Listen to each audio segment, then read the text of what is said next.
Vamos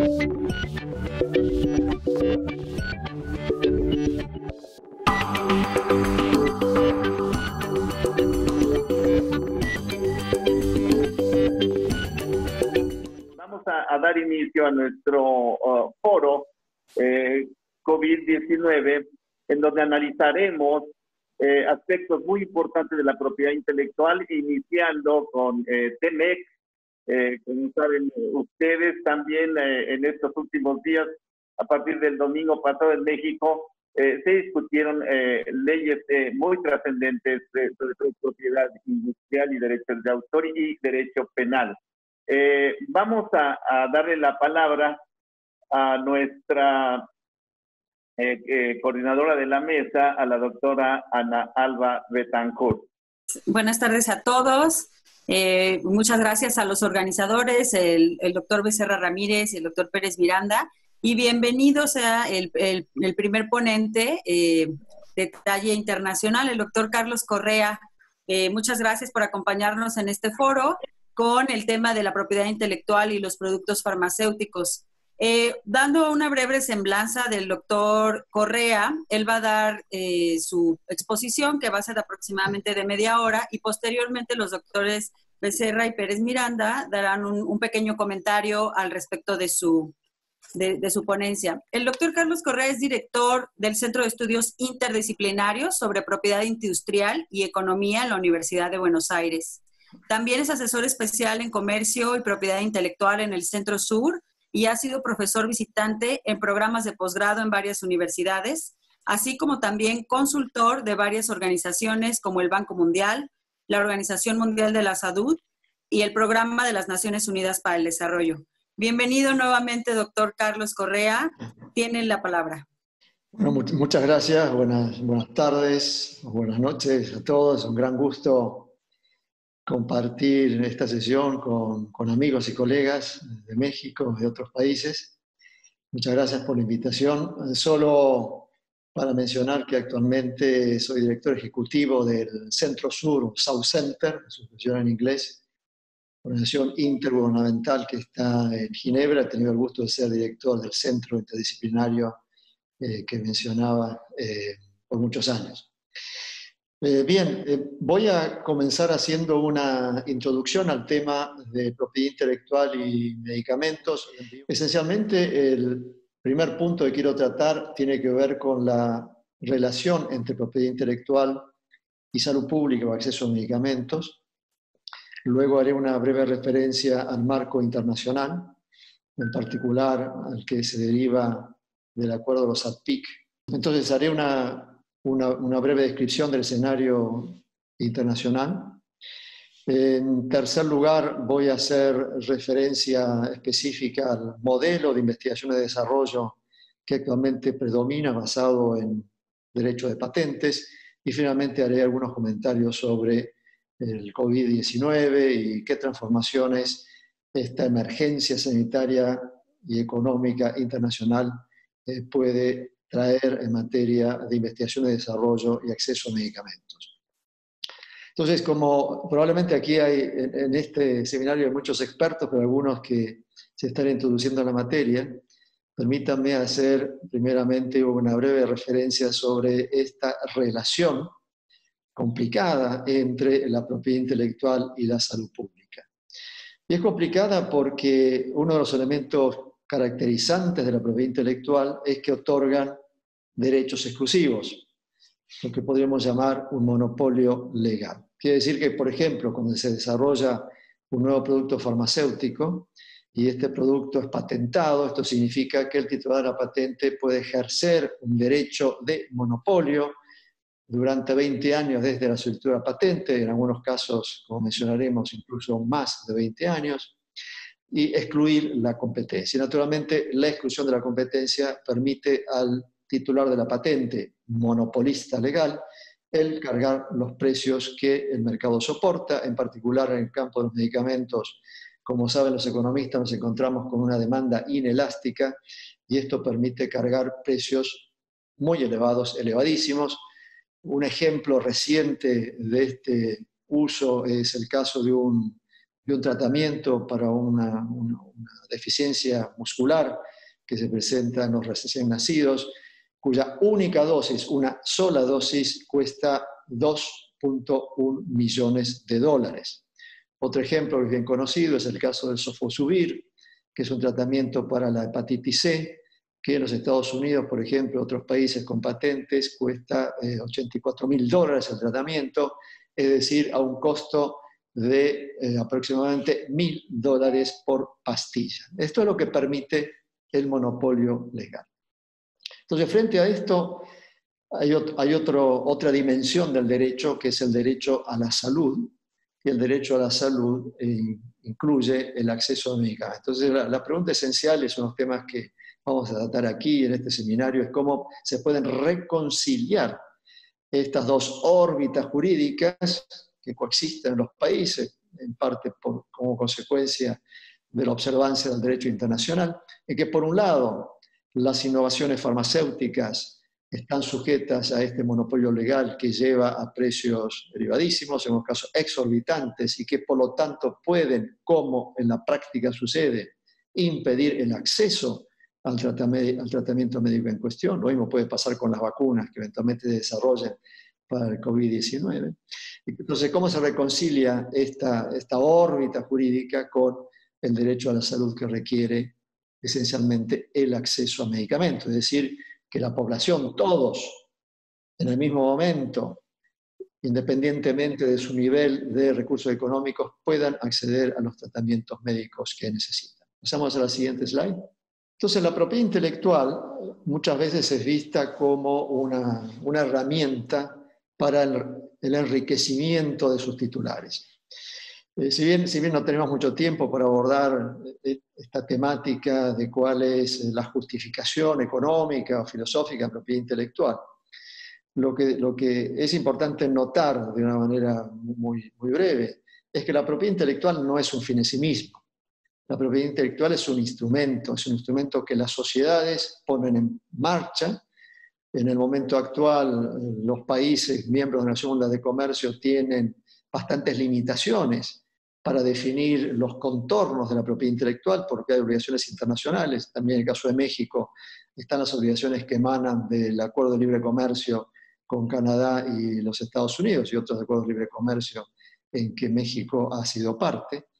De manera que hay un cierto margen limitado para establecer cómo se regula la propiedad intelectual. Pero de todas maneras, es importante recordar que la propiedad intelectual es simplemente un instrumento que las sociedades han puesto en marcha para alcanzar ciertos objetivos. En general se considera hoy que el objetivo central, contemporáneamente el objetivo central es promover la innovación. De todas maneras, no debe olvidarse que la propiedad intelectual no tiene por fin esencial la fortuna de sus titulares, sino que tiene por fin esencial cumplir o alcanzar ciertos objetivos de la sociedad.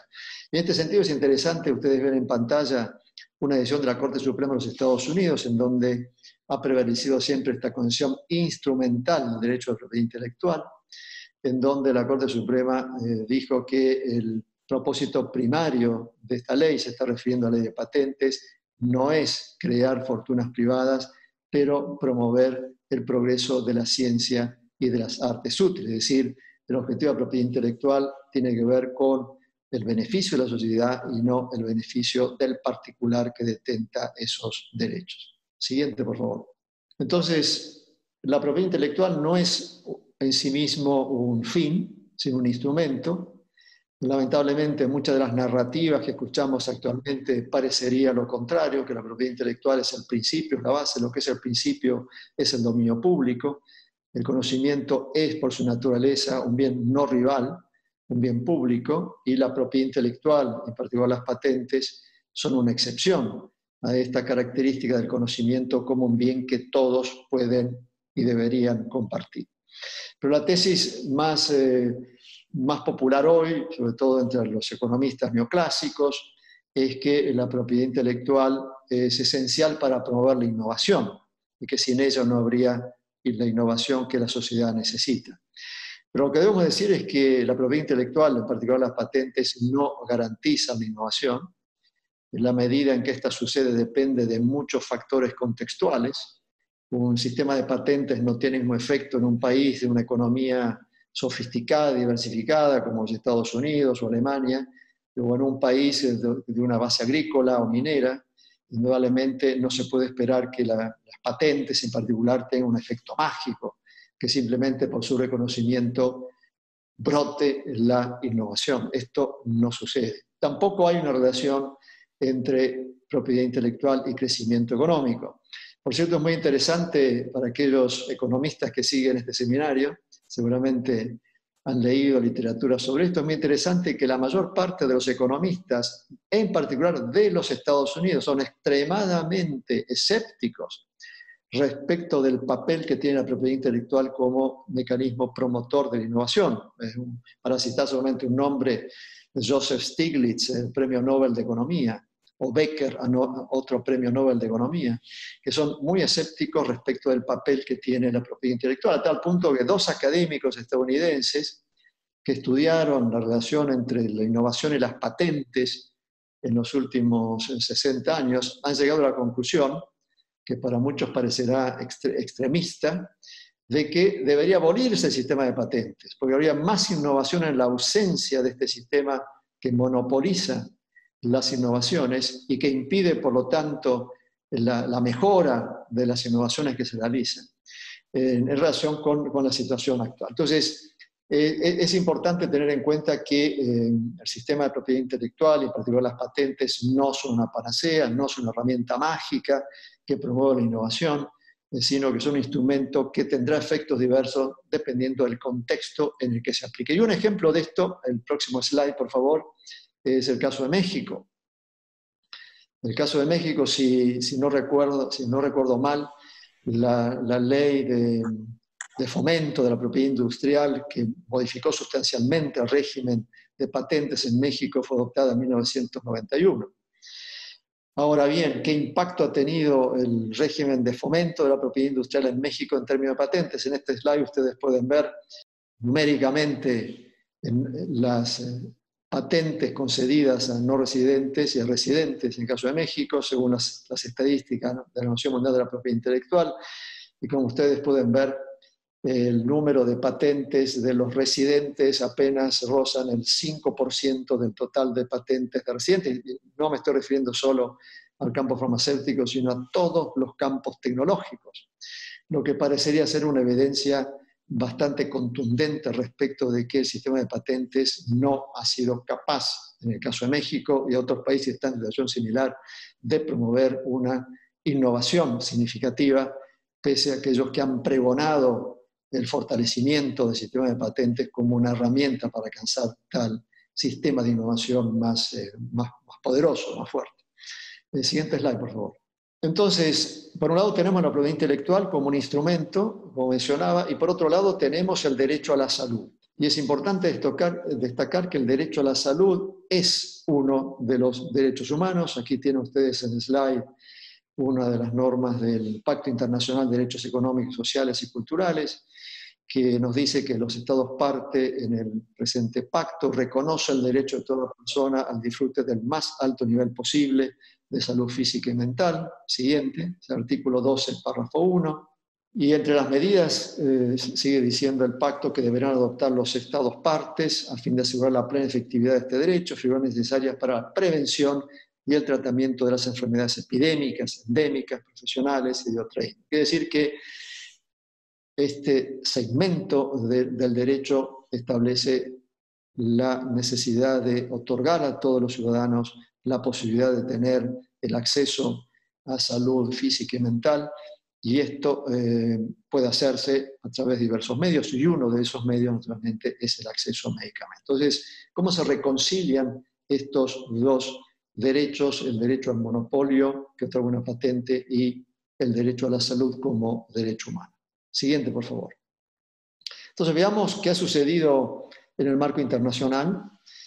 Antes de la adopción del acuerdo sobre los derechos de propiedad intelectual relacionados con el comercio, que se conoce como acuerdo APIC o acuerdo TRIPS, su sigla en inglés, los países tenían una gran flexibilidad para disponer sus sistemas de propiedad intelectual. ¿Qué es lo que hizo Estados Unidos, por cierto? En Estados Unidos, por ejemplo, no se reconocieron derechos autorales, el famoso copyright, a los extranjeros hasta fines del siglo XIX. Fue una decisión deliberada del gobierno de los Estados Unidos, que solamente se reconocían derechos de autor a los nacionales, una clara discriminación que permitía la circulación de libros de origen británico a muy bajo precio en los Estados Unidos. Otra manifestación de esta flexibilidad del sistema de propiedad intelectual antes de la adopción de este acuerdo internacional, que fue adoptado en 1994 y entró en vigor en los países en desarrollo en el año 2000, es el hecho que muchos países, incluso países desarrollados, no consideraron patentes en el sector farmacéutico, que es el que nos interesa hoy en particular en este seminario. No se reconocían patentes sobre el medicamento, sí sobre otras tecnologías. Y esto provenía de la concepción de que el medicamento es un bien social esencial y que por lo tanto no debía estar sujeto a un monopolio legal. Entonces era plenamente factible, como sucedió en México, por cierto, y en la mayor parte de los países de América Latina, en que no se concedían derechos de patente sobre los medicamentos a efectos de que fueran accesibles en un marco de competencia. Al mismo tiempo, previamente a la entrada en vigor de este acuerdo, las patentes no tenían una duración de 20 años. No hay ningún economista que pueda hoy justificar por qué una patente dura 20 años. No hay ningún estudio que muestre que es una duración óptima. Las patentes podían durar por 7 años, por ejemplo, en el caso de la India, o 10 o 15. No había una duración uniforme, y en muchos casos menor a la que rige actualmente. Y había otras medidas, como por ejemplo la posibilidad de establecer la caducidad de una patente si no era explotada industrialmente en el país, o licenciamiento obligatorio. En fin, sin ser demasiado extenso sobre este punto, lo que quiero señalar aquí es que antes de la entrada en vigor de este acuerdo internacional, los países tenían plena capacidad para delimitar los derechos de propiedad intelectual, y es lo que los países industrializados, el propio Estados Unidos, de hecho hicieron, de manera tal que fueron desarrollando su sistema de propiedad intelectual y elevando la protección en la medida en que iban alcanzando niveles superiores de desarrollo industrial y tecnológico. No lo hicieron cuando eran países con niveles de desarrollo tecnológico bajos, como es la situación de muchos de los países en desarrollo actualmente. Esta situación cambió de manera dramática. Bueno, este es un ejemplo de lo que sucedía en ese escenario pre-TPP o pre-TRIPS. Es un ejemplo de una decisión de la Corte Suprema de Argentina, de mi propio país, en donde no se permitía el patentamiento de medicamentos. Y la Corte Suprema Argentina, en la aplicación de esa ley, dijo la controversia en cuestión, porque había una empresa farmacéutica internacional cuestionó la validez jurídica de la exclusión de los medicamentos de la patentabilidad.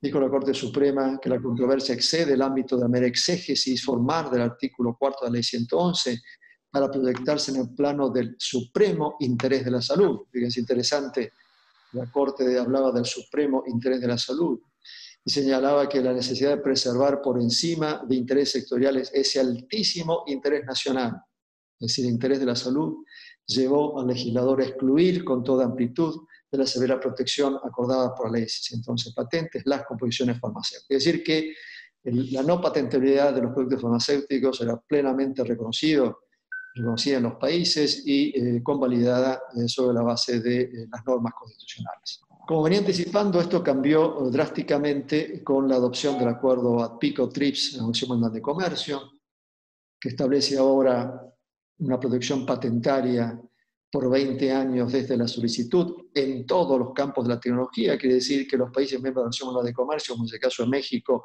ya no pueden excluir los medicamentos de la patentabilidad, como puede ser otro país de la Organización Mundial de Comercio. Además, se fortaleció la protección de una patente de procedimiento que se extiende al producto mismo obtenido con ese procedimiento. Se invirtió la carga de la prueba en procesos judiciales sobre infracción de patente de procedimiento, es decir, es el demandado el que debe demostrar que no está infringiendo, y como saben los abogados y juristas que nos acompañan, esto significa una reversión del principio fundamental que el que alega debe probar los hechos alegados. Y se incluyó además una nueva disciplina que ha generado muchos problemas en algunos países, que es la protección de los datos de prueba.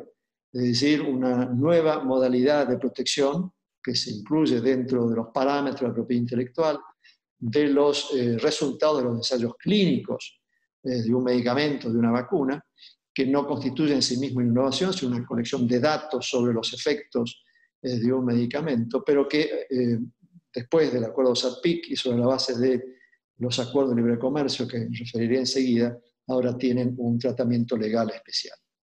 Entonces, estas disciplinas del acuerdo SADPIC generaron un nuevo marco normativo, en gran parte resultado del lobby muy fuerte que realizaron las empresas farmacéuticas para alcanzar este resultado. Pasamos a la siguiente slide, por favor. De manera que se establecieron estas disciplinas rígidas que obligaron a muchos países en desarrollo a introducir cambios masivos en su legislación para ponerse a nivel de los nuevos estándares de protección, que naturalmente eran aquellos vigentes en los países desarrollados. Sin embargo, el acuerdo SADPIC deja lo que generalmente la doctrina conoce como flexibilidades o márgenes de maniobra. Es decir, si bien establece estos estándares rígidos en materia de patentabilidad, todos los sectores de la tecnología, incluyendo los productos farmacéuticos, permite algunos márgenes de maniobra para que los países mitiguen el efecto del monopolio legal que las patentes conceden. También esto se da en otros campos del derecho de propiedad intelectual cubierto por este acuerdo. Pero focalizándome en las patentes, por ejemplo, una flexibilidad muy importante que el acuerdo otorga es que los países pueden definir cómo se aplican los criterios de patentabilidad, de novedad, de actividad inventiva, de aplicación industrial. Es decir, los países pueden ser más o menos rigurosos en la aplicación de esos criterios. Si son poco rigurosos, como sucede, por ejemplo, con la Oficina de Patentes de Estados Unidos, se otorgan patentes a desarrollos absolutamente frívolos,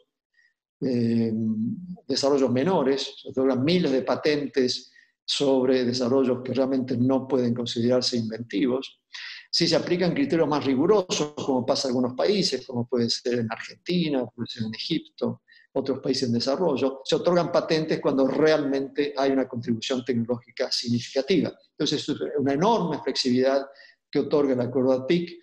Tal vez los comentaristas que me seguirán podrán hacer un comentario sobre cuál es el estándar de aplicación de estos criterios de patentabilidad en el caso de México, pero yo por lo menos no lo tengo entre los países que aplican criterios rigurosos, como de otros que llevan a que solamente se otorguen patentes cuando realmente hay una contribución tecnológica genuina.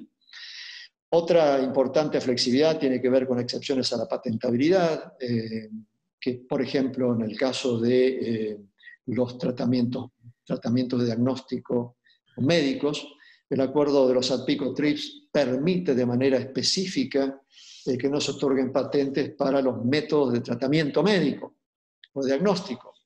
Y este punto tal vez es muy relevante para la situación actual de México, donde entiendo se está discutiendo la posible introducción de una norma que permitiría o haría obligatoria la concesión de patentes para un segundo uso medicinal de un medicamento ya conocido. Una práctica que algunos países siguen, otros no. Otros países no admiten este tipo de segundos usos médicos. Y una razón fundamental para no admitirla es que en realidad una patente sobre un segundo uso médico es estrictamente equivalente a un método de tratamiento terapéutico.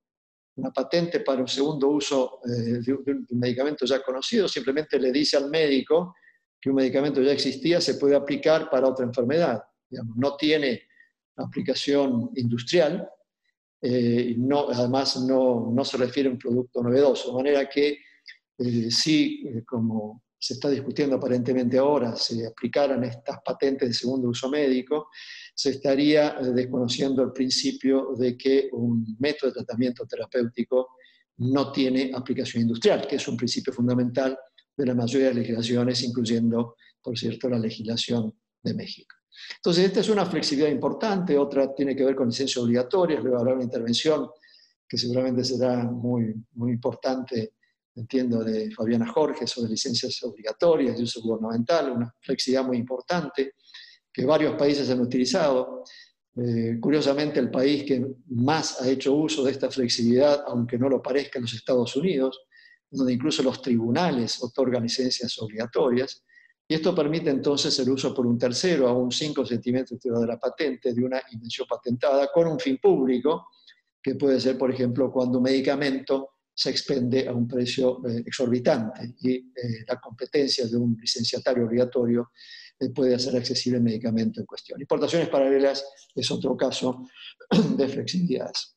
Bien, estas flexibilidades han sido confirmadas por una declaración que adoptaron los ministros de la Organización Mundial de Comercio, conocida como la declaración de Doha sobre el acuerdo TRIPS y salud pública, en donde los ministros, en una reunión de la Organización Mundial de Comercio, formalmente reconocieron que este acuerdo ATPIC o TRIPS debe ser interpretado y aplicado de una manera que apoye el derecho de los Estados miembros a proteger la salud pública. Esto quiere decir que cuando se legisla en esta materia, no debe olvidarse que en el marco propio de la Organización Mundial de Comercio está claro que la salud pública debe ser un valor que debe predominar al momento de adoptar medidas legislativas vinculadas con la propiedad intelectual, en particular las patentes. Bien, ahora como se sabe muy bien en México, no obstante la existencia de estas flexibilidades en el acuerdo ATPIC o TRIPS, muchos países han elevado los niveles de protección por encima de los estándares que este acuerdo establece, lo que llamamos cláusulas ATPIC Plus o TRIPS Plus. Este es el caso de México. En muchos casos esto ha sucedido como consecuencia de la suscripción de tratados de libre comercio, como en el caso de México con los Estados Unidos y Canadá. Estas cláusulas ATPIC Plus limitan, en algunos casos destruyen, erosionan las flexibilidades que el acuerdo ATPIC o TRIPS otorga, que como mencionaba antes, mitigan el monopolio legal que otorgan las patentes. Y estas disposiciones ATPIC Plus incluyen, por ejemplo, la extensión del plazo de las patentes para compensar la demora en la aprobación de una patente de un medicamento. Incluye el llamado linkage en inglés, o la vinculación entre las patentes y el registro sanitario, una disposición que tiene poco que ver con el derecho de patentes, porque genera prácticamente una obligación al Estado de ejercer los derechos de titular de la patente, incluso sin su intervención, una medida que en muchos países no es adoptada para preservar la competencia y facilitar el ingreso de productos genéricos.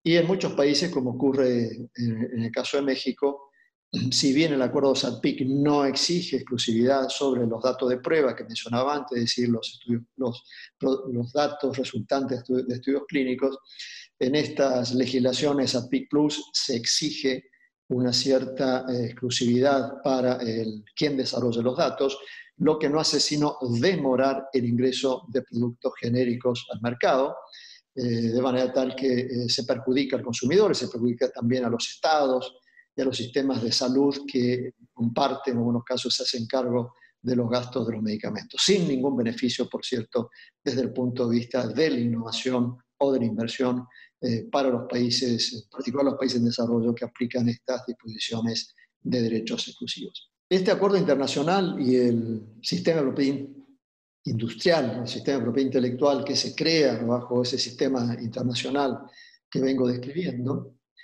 genera entonces un modelo para la innovación o para la investigación y desarrollo en materia farmacéutica que está basado en esta premisa de promover la innovación a partir del estímulo que significaría obtener al cabo de esa investigación un monopolio legal, una patente.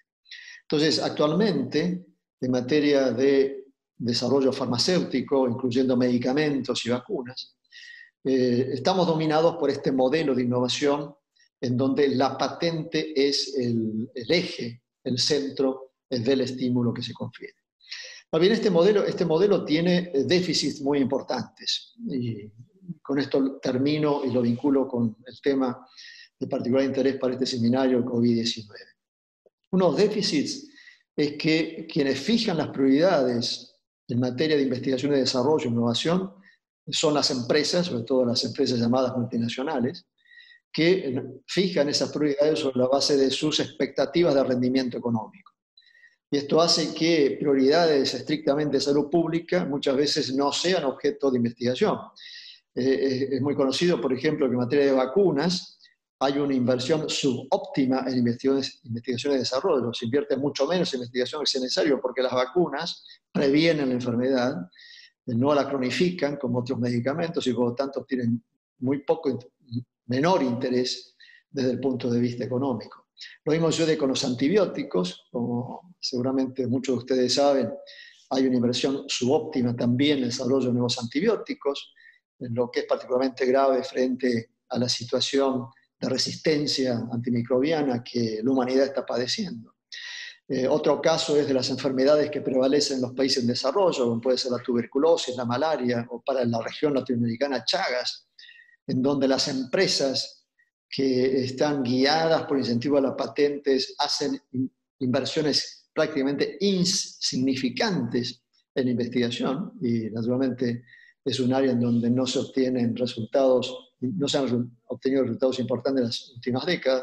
Por ejemplo, es interesante que en materia de Chagas, por ejemplo, el primer producto aprobado por la Food and Drug Administration en Estados Unidos para tratarlo es un producto desarrollado por una empresa argentina, por una empresa de un país en desarrollo, y no por una de estas grandes empresas multinacionales. Entonces, un primer déficit del sistema actual basado en las patentes es cómo se fijan las prioridades. Segundo, que la investigación y desarrollo se hace sobre la base del modelo de redundancia y rivalidad.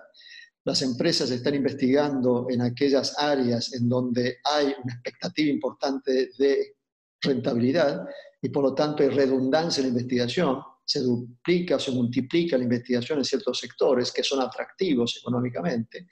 Y esto se hace además en un contexto de rivalidad, no se hace en un contexto de compartir información para hacer avanzar más rápidamente la investigación.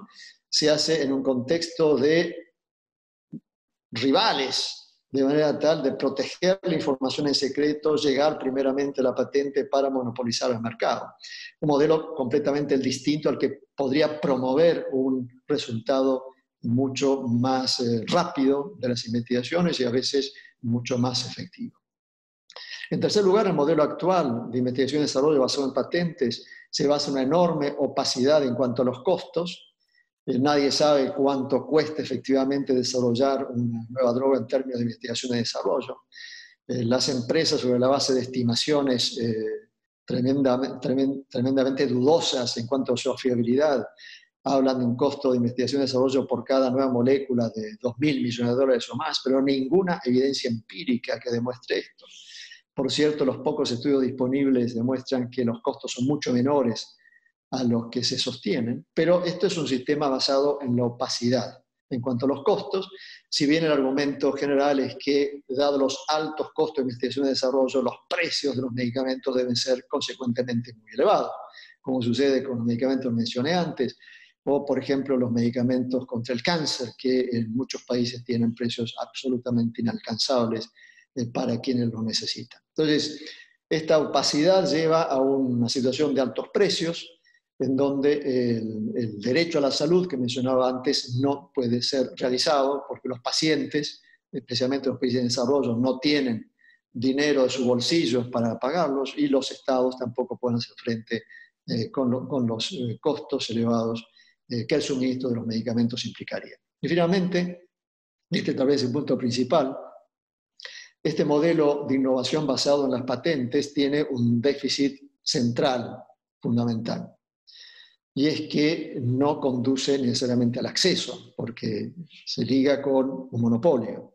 Un monopolio que a veces se extiende a través de la llamada práctica de evergreening, es decir, obtener patentes secundarias una vez que la patente sobre una molécula básica ha expirado o está por expirar, de manera de extender más allá de 20 años el monopolio. Entonces, el actual modelo de investigación y desarrollo tiene este déficit fundamental, y es que innovación desde el punto de vista de la sociedad sin acceso no tiene sentido. Lo que necesitamos es un modelo de innovación farmacéutica en el cual innovación y acceso vayan juntos. Entonces, aquí es donde debemos pensar en un modelo alternativo, un modelo que se base en una definición de las prioridades en materia de investigación con base en los intereses de la salud pública y no con base en las expectativas económicas de las empresas. en donde haya más coordinación y cooperación, en lugar de duplicidad y rivalidad, en donde haya transparencia de costos y en donde, en definitiva, el producto que se obtenga sea un bien público y no un bien monopolizado. Y sobre esto ha habido algunas propuestas, incluso en el marco de la Organización Mundial de la Salud, de desarrollar un tratado internacional a efectos de introducir un nuevo modelo de investigación y desarrollo basado en principios similares a los que vengo exponiendo, propuestas que han encontrado una enorme oposición de los países industrializados, en particular de Estados Unidos, que se sienten muy cómodos con la defensa de un sistema industrial, de un sistema empresario basado en los monopolios y que no están acordes con desarrollar un modelo alternativo que sería, sin embargo, el que podría satisfacer necesidades de salud pública. Entonces, finalmente, próximo slide, por favor. Llegando al punto del COVID-19, ¿qué lección nos deja el COVID-19 en relación con estos temas? En primer lugar, lo que podemos decir es que esta pandemia ha llevado a una situación de mayor coordinación e intercambio de información que la que había históricamente, la situación que se da regularmente en el pasado. Ha habido más intercambio de información, aquellos que desarrollan vacunas sobre plataformas similares. Ha habido intercambio de información médica, ustedes saben, se han hecho estudios clínicos en diversos países de manera acelerada. Quiere decir que esta pandemia ha mostrado que la coordinación y la cooperación pueden ser efectivos para abordar un problema de salud pública. Naturalmente todavía esperamos los resultados, pero que pues pueden abordar ese problema de salud pública de una manera global de forma más efectiva. En segundo lugar, esta pandemia ha demostrado que la propiedad intelectual puede ser una barrera al acceso significativa, en particular si las patentes de segundo uso médico se otorgan. Como ustedes se pueden imaginar, aquellos que ya tienen un producto existente para cierta enfermedad que puede ser aplicado para COVID-19 no escatimarán la oportunidad de solicitar patentes sobre ese nuevo uso. Ya varios han sido probados con poco éxito, pero esta es una realidad en donde, como pasó en su momento con el HIV-Sida, en donde se patentó el uso de un medicamento ya conocido para el tratamiento del VIH-Sida, lo que prolongó el sufrimiento de muchos pacientes, en particular en África, que no pueden acceder a este medicamento. Bueno, lo mismo puede suceder en el caso del COVID-19. Entonces, esta pandemia nos está señalando que la propiedad intelectual puede ser una barrera. Por esto es que el presidente de Costa Rica lanzó una iniciativa que fue tomada por la Organización Mundial de la Salud de hacer un pool voluntario de tecnologías para hacer frente al COVID-19, y es por esto también que el ejercicio del derecho soberano de otorgar licencias obligatorias debe estar en la mesa de todos los hacedores de política de nuestros países, o en la medida en que sea necesario hacer efectivo el acceso a medicamentos, la licencia obligatoria, el llamado uso gubernamental, deben ser medidas que son absolutamente legítimas, por cierto, que deben estar disponibles y ser utilizadas de manera rápida, adecuada. Lo que nos muestra también esta pandemia, el COVID-19, es que no solamente en una situación de falta de acceso a las tecnologías, sino que también hay problemas en la oferta, problemas en el suministro. Por ejemplo, si se desarrollara, como esperamos todos, una nueva vacuna para el COVID-19, no habría hoy capacidad de producción instalada para satisfacer la demanda. Estamos hablando de miles de millones de dosis. Esto significa que nuestros países, los países de América Latina, deben tomar conciencia de la importancia estratégica de contar con industria farmacéutica local, una industria farmacéutica propia, con capacidad de producir tantos productos de base química como productos biológicos, incluyendo vacunas, porque de otra manera no habrá capacidad probablemente de satisfacer la demanda de nuestras propias poblaciones. Y esto me lleva al último punto, que tiene que ver con quiénes accederán a la vacuna en el caso que esta sea desarrollada con éxito. Y todo señala, como ya hay varios movimientos de la Comisión Europea, por ejemplo, el gobierno de Estados Unidos, que los países desarrollados se asegurarán que la producción, al menos inicial, de vacunas sea destinada exclusivamente a los habitantes privilegiados de los países del norte, sin, por lo tanto, dar acceso a los países, a los habitantes de los países en desarrollo. Entonces, esto puede producir una discriminación brutal, puede implicar que el tratamiento de la vacuna que se obtiene no estará disponible para todos en el mismo tiempo, como sería necesario, sino de una manera discriminatoria para aquellos países que hoy tienen mayor capacidad financiera para hacer compras anticipadas, que es lo que están haciendo en este momento. Incluso vacunas que aún no han sido desarrolladas están siendo compradas anticipadamente por los gobiernos de los países desarrollados, de manera de asegurarse el suministro. Lo que también asegurará que estas vacunas que se desarrollan no llegarán a los países en desarrollo. Por lo tanto, en conclusión, este es un tema complejo y me complace mucho participar en este seminario, en donde es indispensable reconciliar la propiedad intelectual como una obligación que tienen los países sobre la base del derecho internacional, con la salud pública. Para esto, como mencionaba, hay herramientas dentro de la flexibilidad del Acuerdo ADPIC, incluyendo el artículo 73, párrafo B del Acuerdo ADPIC, que permite no cumplir con las obligaciones de este acuerdo en caso de una emergencia internacional, lo que debe ser tomado en cuenta.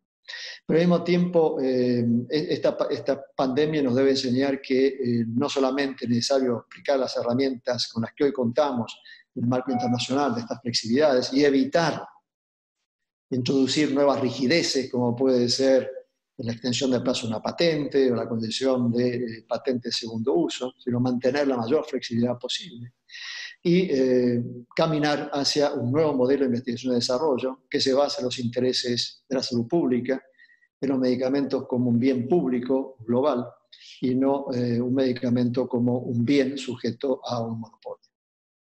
Muchas gracias.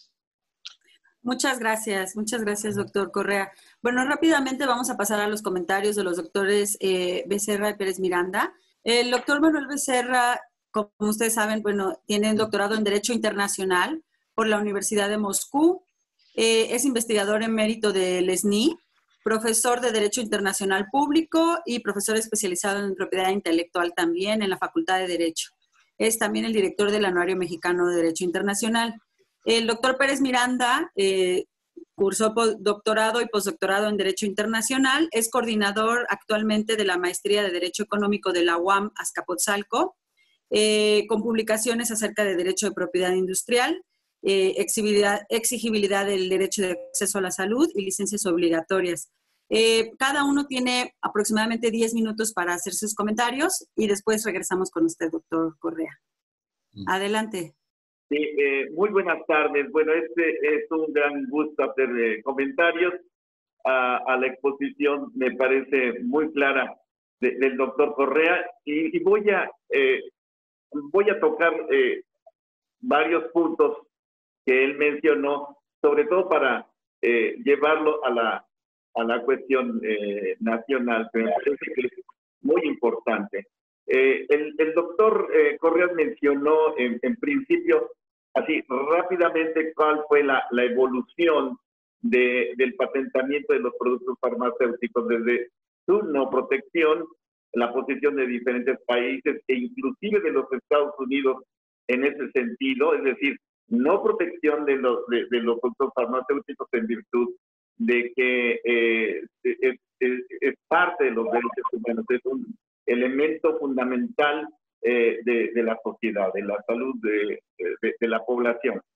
Después nos mencionó también cómo se inserta en principio en la propiedad intelectual, fundamentalmente con los acuerdos ADPIC y en el caso de nosotros los mexicanos, con el Tratado de Libre Comercio en el capítulo 17.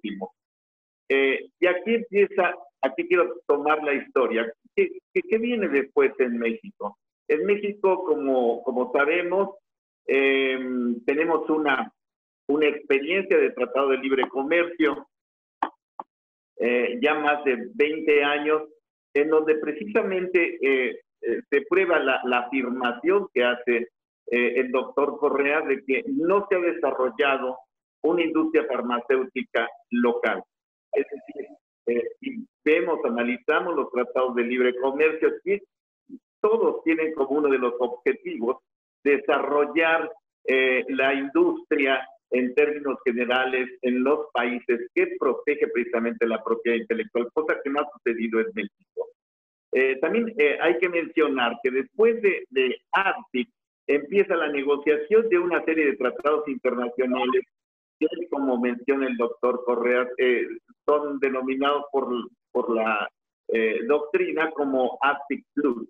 Esos tratados internacionales posteriores a ARCIP son tratados que endurecen la protección de la propiedad intelectual. Esto es importante decirlo porque precisamente es donde está nuestro país. Después de ARCIP y después del Tratado de Libre Comercio de América del Norte, como lo sabemos, México junto con otras 11 naciones negocian un tratado de libre comercio en el Pacífico Sur, con países, estados del Pacífico. Esto es también importante decirlo, porque también conocemos la historia, a punto ya de México lo había firmado, ya a punto de quedar concluido el tratado, se da el cambio de administración de gobierno de los Estados Unidos y el presidente Trump, anti-tratados de libre comercio, anti-globalización, decide no aceptar el tratado. Con lo cual, los 11 estados restantes del Pacífico se quedan en el aire.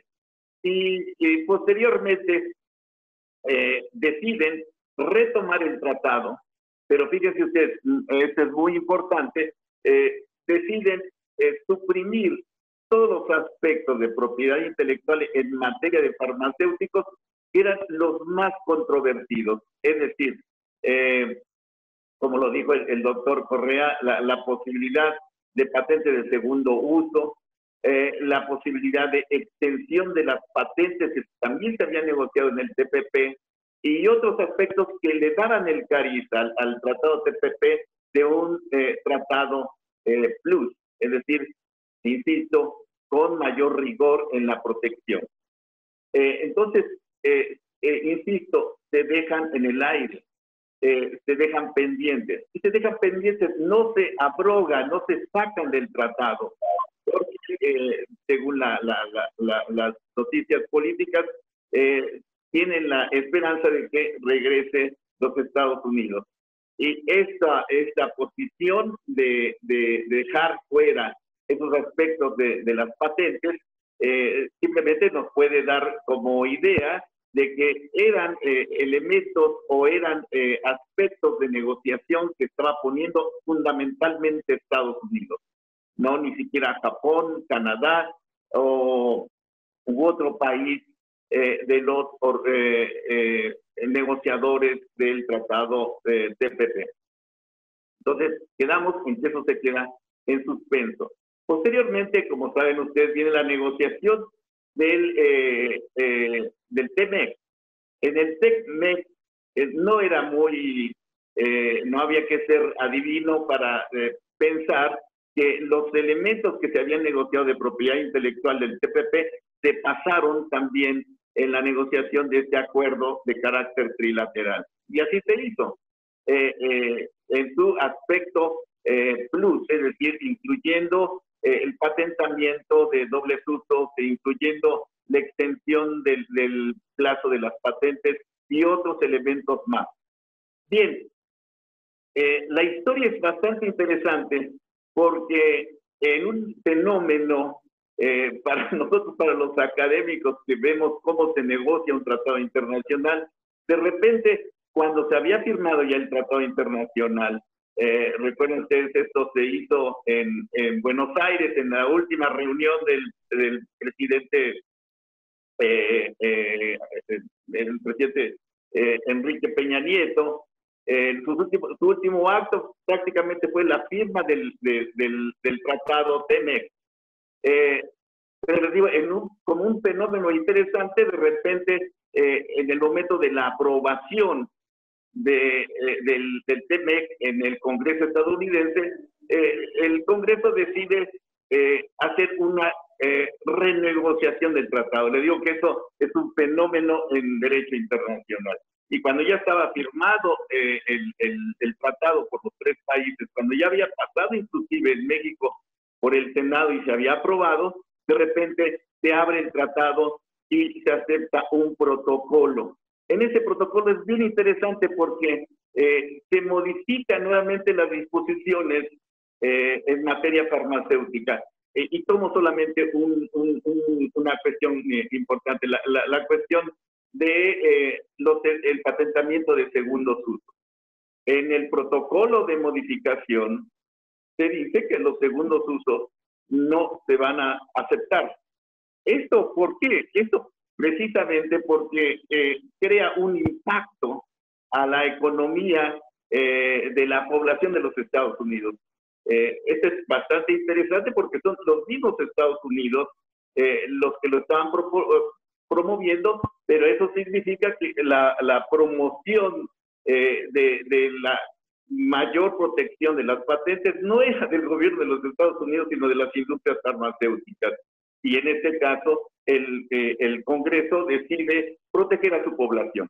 Esto ya viene a colación también porque en el proyecto que tenemos, que se acaba de discutir en el Congreso, nuevamente, a pesar de ese protocolo de modificación, nuevamente aparecen las patentes de segundo uso. Las discusiones en los últimos días, el sábado, domingo, lunes inclusive, fueron, y ayer martes inclusive en la Cámara de Diputados, fueron bastante interesantes, porque esto parecía un tobogán, ¿no? Un sistema de sube y baja impresionante en donde se veía dónde estaba la negociación y en qué resultó. El resultado es que se aceptan las patentes de segundo uso. Esto causa un problema jurídico bastante interesante porque desde mi punto de vista, y eso está a discusión, desde mi punto de vista hay una violación de nuestro país de un protocolo que tiene el nivel de tratado internacional. Ahí ya lo he discutido con mi querido amigo Rafael Pérez Miranda. Él dice, no, momento, en propiedad intelectual hay un principio que establece que hay para abajo mínimos, pero no para arriba. Es decir, que el país puede dar una mayor protección que la que establece como estándar los tratados internacionales. Yo no estaría de acuerdo con esto porque eso significaría que los tratados de inversión, como es el tratado TMEC, tienen una característica superior a cualquier otro tratado. Eso no lo dice la Convención de Viena sobre el derecho de los tratados ni el derecho consuetudinario internacional. Desde mi punto de vista, esto significaría una violación a un acuerdo internacional. Y es a tal nivel eso que también tuvimos el conocimiento de cartas de congresistas estadounidenses en el sentido de que la ley mexicana que se aprobó en final de cuentas estaba violando ese protocolo. Y eso es bastante grave. Pero para cerrar mi comentario, me parece que es un ejemplo de cómo somos más papistas que el Papa. Y sobre todo tratándose de una cuestión tan fundamental, tan importante como es precisamente la salud humana y en momentos de pandemia. Hay muchísimas cosas que se pueden comentar más de la excelente exposición del doctor Carlos Correa, pero no hay tiempo. Muchísimas gracias. Gracias, doctor. Doctor Pérez Miranda, adelante. Gracias. ¿Qué tal, Carlos, Manuel, Ana, amigos? Es un gran placer poder platicar de nuevo con Carlos. Lo escuché hace poco tiempo en una reunión también de este tipo en el CIDEA. Yo preparaba un comentario pensando que iba a exponer algo similar, pero como corresponde a Carlos, cada vez que se sienta a escribir o hablar, empieza a aportar cosas diferentes. Muchas felicitaciones, Carlos. Si quiere, doctora Ana, pasamos como al comentario del doctor Correa respecto a lo que dijo el doctor Becerra y volvemos con el doctor Pérez Miranda. Bueno, muchas gracias por los comentarios y por mencionar la situación en particular de México, que por cierto he seguido con mucho interés como suscriptor no solamente del acuerdo con Canadá y Estados Unidos, donde ya se establecieron unas cláusulas al PIC Plus, sino del nuevo tratado con los países del Pacífico, que llevaron a un conjunto de cláusulas todavía mucho más severas, pero por suerte de Estados Unidos a retirarse de ese acuerdo, permitió a los demás países, como bien lo dijo, suspender esas cláusulas. Pero quisiera referirme nuevamente a las patentes de segundo uso. Acaba de decir Manuel que finalmente la ley se ha aprobado. Si es el caso, yo creo que es fundamental, porque indudablemente eso no contribuye al acceso a medicamentos, tampoco a la innovación. Una gran parte de los segundos usos médicos no son identificados por las empresas farmacéuticas, sino por los médicos mismos, que advierten efectos en sus pacientes a través de lo que se llama farmacovigilancia. Esta información, una vez compilada, permite determinar que hay una segunda posible aplicación de un medicamento conocido. Entonces ahí no hay una gran contribución desde el punto de vista de investigación y desarrollo, aunque hay que hacer estudios clínicos para comprobarlo. Pero también el punto central que quiero remarcar es que si en México se aplica, como entiendo, un requisito de patentabilidad relacionado con la aplicación industrial del invento, estas patentes de segundo uso son inviables. Una patente de segundo uso no tiene aplicación industrial. El segundo uso médico se manifiesta en el cuerpo humano, porque tiene que ver con las consecuencias de la administración de un medicamento, no tiene efecto técnico.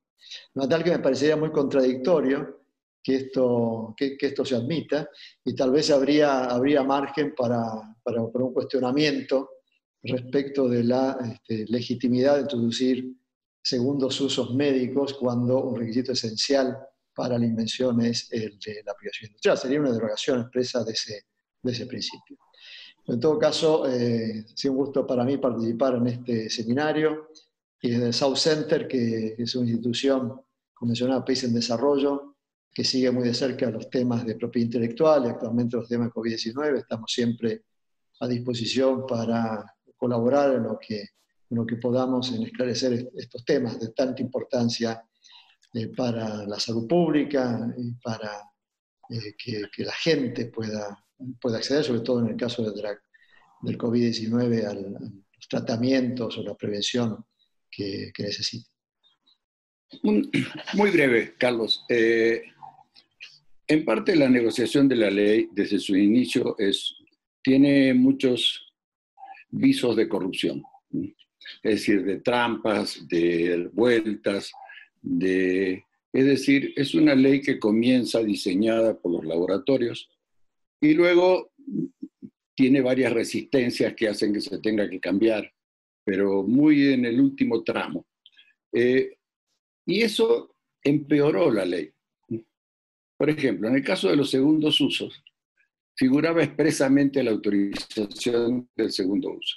Se sacó y resulta que, digamos, para hacer la concesión, pero tramposamente, y por eso les digo que yo veo mucho lobby, mucha corrupción detrás de todo esto, se lo incorpora como una excepción a la novedad. Entonces, se dice, bueno, si se demuestra que el producto o el proceso estaba en el nivel de la técnica, de todas maneras, esa prohibición no se aplica si se trata de un nuevo uso. Entonces, se aplica de manera tramposa. Entonces, eso impide, ¿no?, presentar la contradicción normal de un segundo uso, que es, si uno patenta un segundo uso, tiene que permitir el uso anterior. ¿Cómo hace uno para permitir el uso anterior y prohibir el nuevo uso, ¿no?, del producto? parte de la doctrina dice, bueno, inclusive algunos españoles opinan, bueno, lo único que se puede hacer es, en la etiqueta del fármaco, prohibir que el instructivo sea para el nuevo uso. Pero eso no se puede hacer cuando se plantea esto de manera subrepticia, escondida, etc. Entonces, solo quiero presentar... otro tema es el agotamiento internacional del derecho de patente. Antes, la ley anterior tenía una disposición muy genérica. Muchos opinábamos que pese a esas características genéricas, como no había, digamos, se podía hacer la misma interpretación que hizo la Corte de Estados Unidos, que es decir, si la ley dice que se agota el derecho y no dice que se agote el derecho dentro del país, pues cabe el agotamiento internacional del derecho. Bueno, sin embargo, ahora le agregaron en México. Entonces, si combinamos estos dos puntos, podemos ver si en Estados Unidos o en cualquier otro país, en cualquier país donde no se acepte el patentamiento del segundo uso, resulta que un fármaco que costaba $1,000, ahora cuesta $50, ¿no? México tiene, primero, el tema del segundo uso, y segundo, el agotamiento nacional del derecho de patentes. O sea, que en México el laboratorio podría seguir cobrando el precio que quisiera, los $1,000, ¿no? Y México no podría importar ese fármaco, ¿no? Lo cual es contradictorio, porque el actual gobierno está recurriendo a las licitaciones internacionales de fármacos que ya no se producen en México. Entonces, resulta que el gobierno, para solucionar ciertos problemas, realiza licitaciones internacionales y los legisladores del mismo partido, del mismo gobierno, ¿no?, le prohíben prácticamente ahora, ¿no?, al Ejecutivo realizar licitaciones internacionales, al menos en productos patentados, ¿no? Entonces, se produce este doble tema, ¿no? Por último, en lo que hablaba de la protección, ¿no?, de las pruebas. En la ley anterior, ¿no?, y en el tratado anterior, ¿no?, las pruebas no figuraban dentro del capítulo de patentes, en el caso del tratado, y en el caso de la ley figuraba expresamente como secreto industrial. O sea, no existía el impedimento de la exclusividad. Ahora se incluye todos estos temas dentro del tema de la propiedad intelectual, lo cual genera un nuevo problema. En el tratado se trata específicamente como un tema de propiedad intelectual. Hay otros temas que van a generar muchos problemas porque no son contemplados por la legislación de México y que sí van a generar problemas. Por ejemplo, en el tema de la posibilidad de negar una patente por afectar el orden público, dice específicamente que si la patente digamos, se refiere a cualquier producto o proceso prohibido por cualquier ley, ¿no?, lo cual directamente está en contra tanto del PIC como del tratado. Y otros temas, ¿no?, que no son contemplados, para bien, por suerte, ¿no?, en los otros temas que no son contemplados por la ley. Pero fundamentalmente quería hacer estas aclaraciones respecto a la no utilización de ninguna de las flexibilidades que se podrían haber utilizado, por supuesto en materia de licencia, etcétera, que luego hablará Fabiana sobre este tema en específico. Pero sí, hay muchas trampitas, ¿no? Hay muchas cuestiones que va a haber que analizar porque están tratadas a escondidas, no están tratadas en el lugar donde deberían ser tratadas. Muchas gracias, Carlos, y creo que pasamos a Ana. Gracias. Sí, muchas gracias, doctor, por su comentario. Bueno, dentro del público ya han empezado a hacer algunas preguntas. Una de ellas es porque tenemos público de varios diferentes tipos de experiencias, es que no se entiende muy bien cuál es la problemática principal con las patentes de segundo uso y si pudieran explicar cómo está atentando el segundo uso el acceso al derecho de la salud en específico. Si nos pudieran comentar un poquito más al respecto. Bueno, si se me permite, puedo comentarles el caso del AZT. AZT fue uno de los primeros tratamientos que no curaba el VIH-Sida, pero que permitía controlarlo.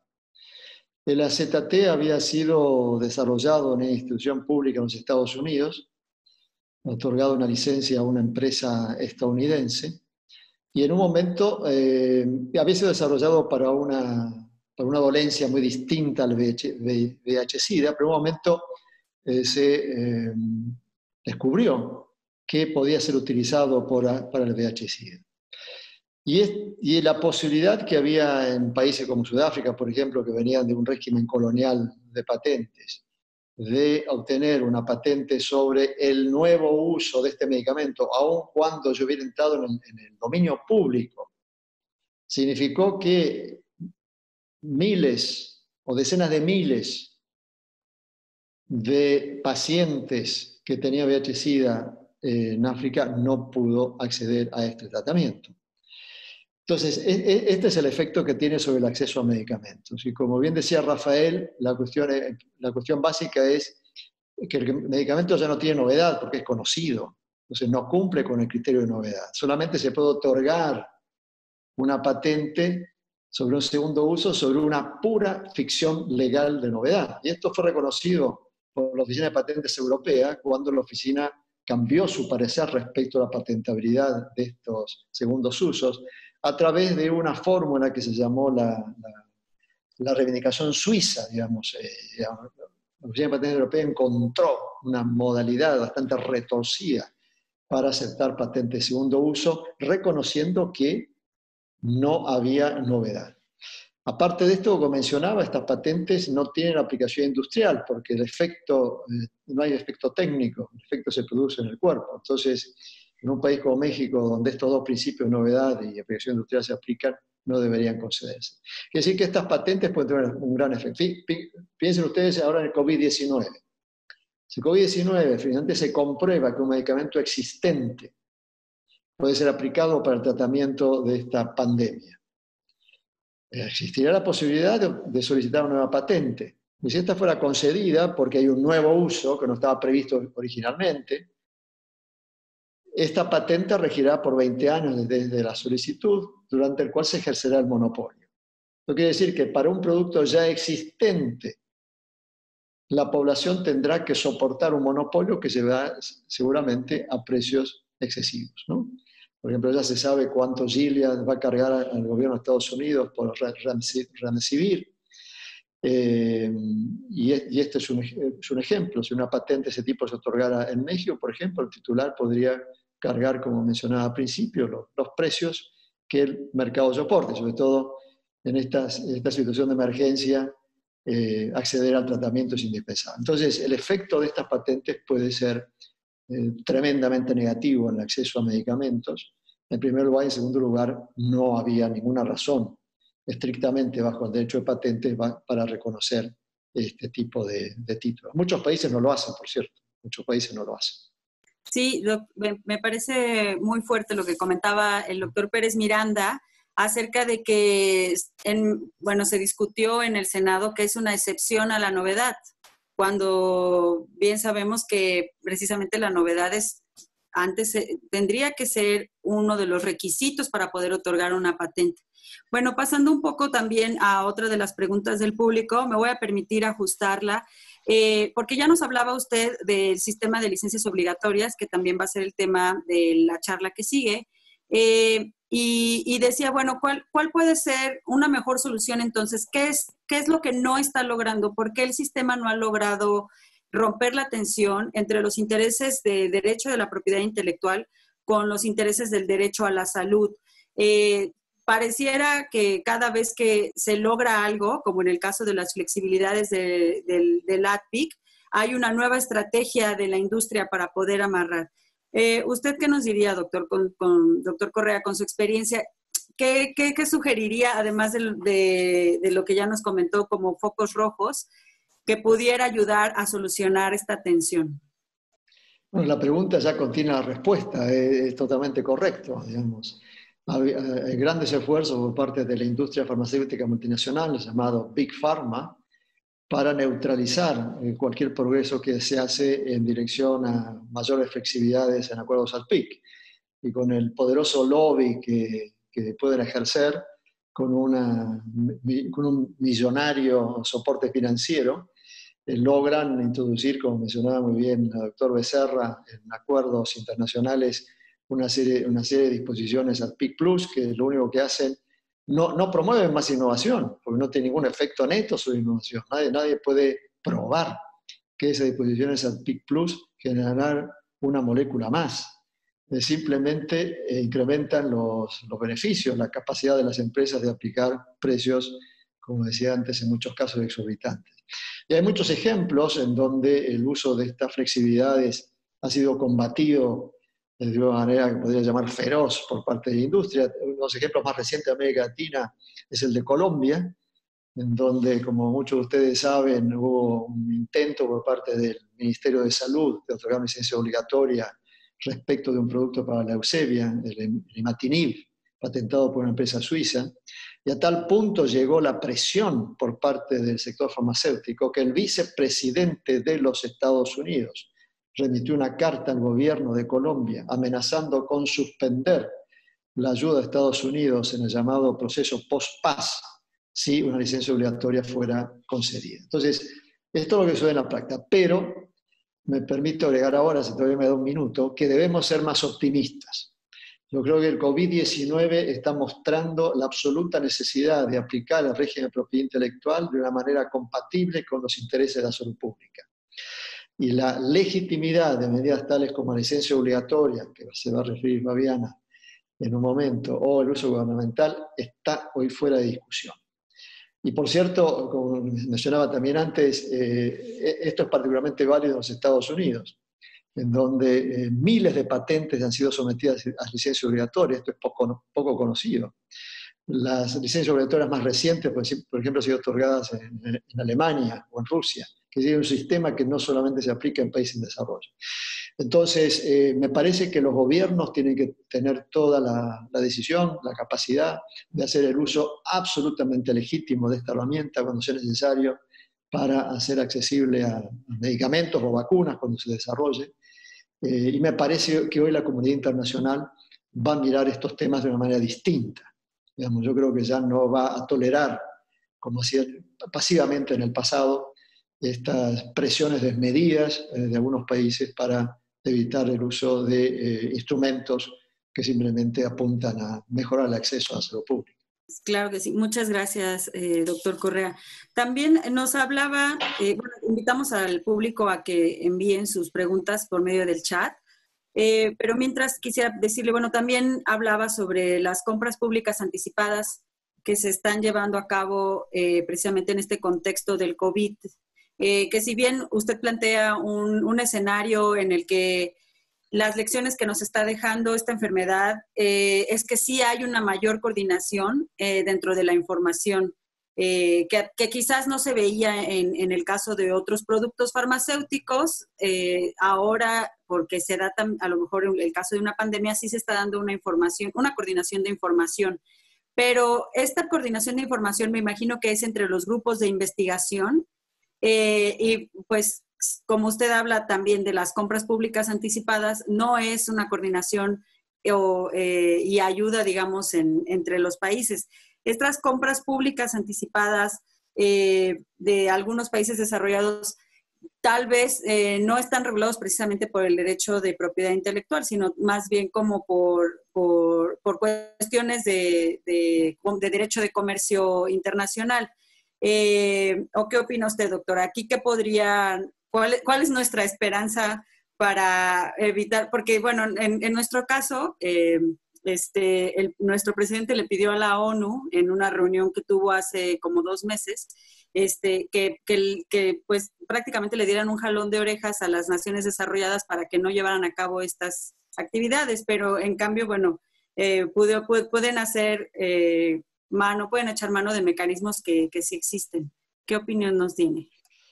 Bueno, es correcto, esto no es un tema de propiedad intelectual, sino que tiene que ver con las estrategias de los gobiernos. Para mencionarles un caso anterior, cuando la crisis del H1N1 y hubo disponible una vacuna, casi la totalidad de las dosis de vacunas fueron adquiridas por los países desarrollados.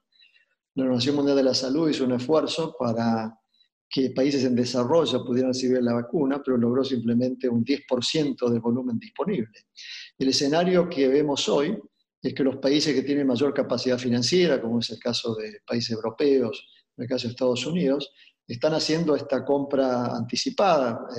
Salió en la prensa, por ejemplo, el intento de los Estados Unidos de comprar anticipadamente la producción de Sanofi, una empresa francesa, lo que motivó una reacción del gobierno francés.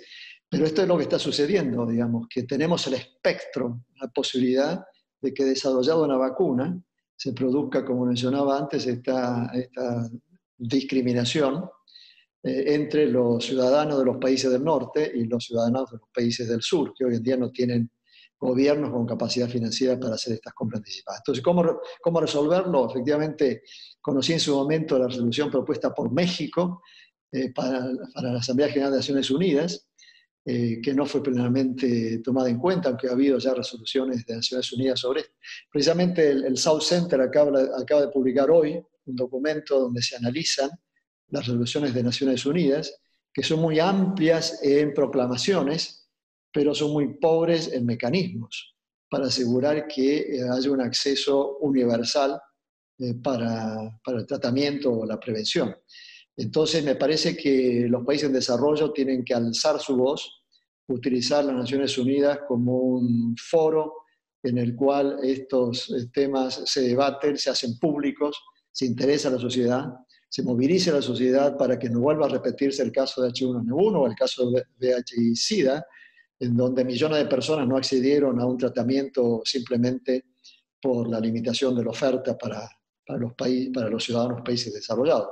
Entonces, creo que esto es una tarea muy importante de los países en desarrollo y las condiciones están dadas para que esto suceda. Yo soy optimista respecto de lo que los países en conjunto pueden hacer para asegurar que la vacuna o la prevención sea un bien público y no un bien bajo monopolio. Muchas gracias, doctor. Tenemos en nuestro Zoom a la maestra Carmen Arteaga, que va a hacer un comentario. Maestra, adelante. Muchas gracias. Buenas tardes a todos. Buenas tardes, doctor Correa. Felicidades por su exposición. Y pues bueno, es un comentario, algo que me inquieta sobre el sistema de patentes de derechos exclusivos, porque creo que se tiene justamente la idea de que el hecho de que los derechos exclusivos en algún momento dado estén siendo defendidos de forma tan agresiva y que vemos eso plasmado en los tratados internacionales en los que cada vez se refuerza la protección de estos derechos exclusivos. Hablar de que el sistema de patentes en un momento dado, o mejor dicho, si no hay sistema de patentes, podría funcionar mejor la innovación al servicio de la sociedad.